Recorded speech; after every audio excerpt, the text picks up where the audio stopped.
Dok, flu tulang ini disebabkan oleh virus chikungunya yang ditularkan oleh nyamuk. Ini fakta atau mitos, Dok? Fakta. Ya, jadi memang betul sekali ya bahwa sebetulnya flu tulang itu adalah istilah di awam, Dok ya. Istilah di awam ya, flu tulang ya. Jadi flu tulang itu sebenarnya adalah virus chikungunya. Nah, tentunya pemirsa di sini harus tahu ya, bahkan mungkin pingin tahu ya kenapa kok jadi flu tulang ya. Bisa flu tulang. Nah, itu. Karena gini, untuk virus chikungunya ini sendiri ya, dia itu memang penyebabnya itu sama dengan virus penyakit demam berdarah. Ya, jadi nyamuknya ya, nyamuk si pembawa virusnya itu sama. Jadi nyamuk Aedes aegypti atau Aedes albopicus ya. Dari orang digigit nih, satu orang menggigit, nyamuk itu menggigit ke yang lain. Jadi nyamuknya sama. Hanya memang gejalanya itu berbeda.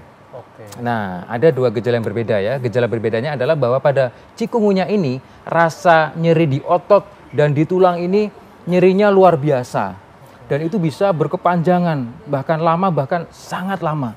Dan itu sangat dirasakan seakan-akan seperti ya orang mau lumpuh seperti itu. Ya, sakit sekali gitu. Dan satu lagi bahwa untuk virus chikungunya ini dari bahasanya ya, bahasa Swahili ya.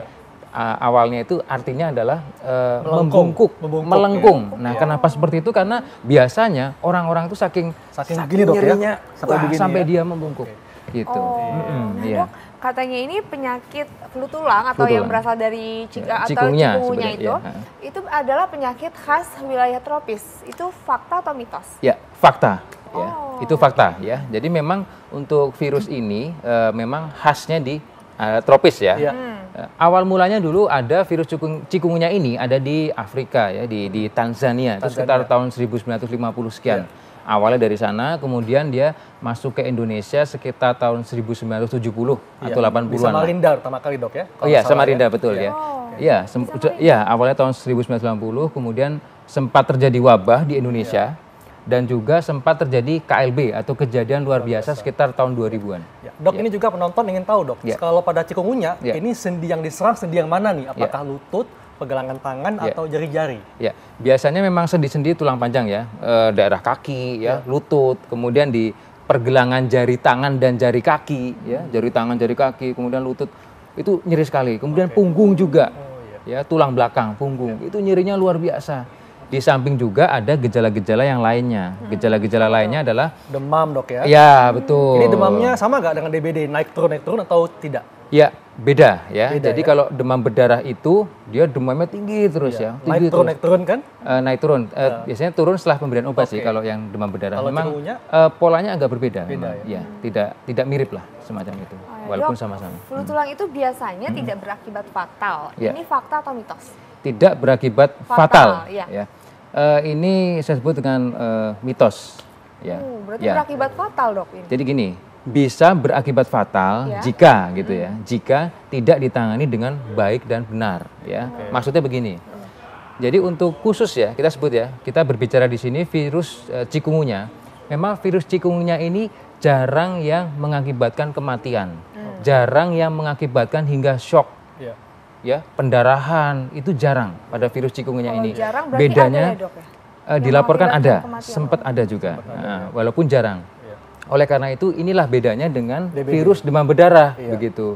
Tapi pemirsa di sini juga tidak boleh mengecil artikan ya, dalam arti kata jika kita tidak serius, penanganannya tidak tepat atau bahkan terlambat juga bisa berakibat fatal, ya, bisa. Oleh karena itu harus serius ketika kita ada masalah, ada demam, mual, muntah, kemudian dia pusing dan lain sebagainya, gejala virus harus dikomunikasikan, dikontrolkan ke dokter barangkali. Tapi katanya Dok, penyembuhan flu tulang itu cukup dengan banyak istirahat saja dan banyak minum. Itu fakta atau mitos? Itu mitos.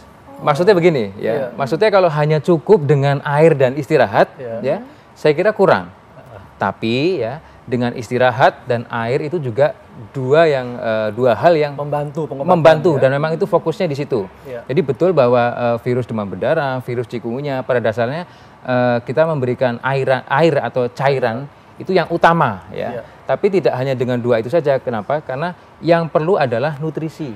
nutrisi itu. Ya, nutrisi itu penting ya, karena bagaimanapun juga judulnya virus, kita perlu makanan yang berprotein tinggi, makanan yang bergizi untuk meningkatkan kekebalan atau daya imunitas, daya tahan tubuh, sehingga penyembuhannya lebih baik. Karena namanya virus harus dilawan dengan tubuh kita sendiri. Betul banget, Dok.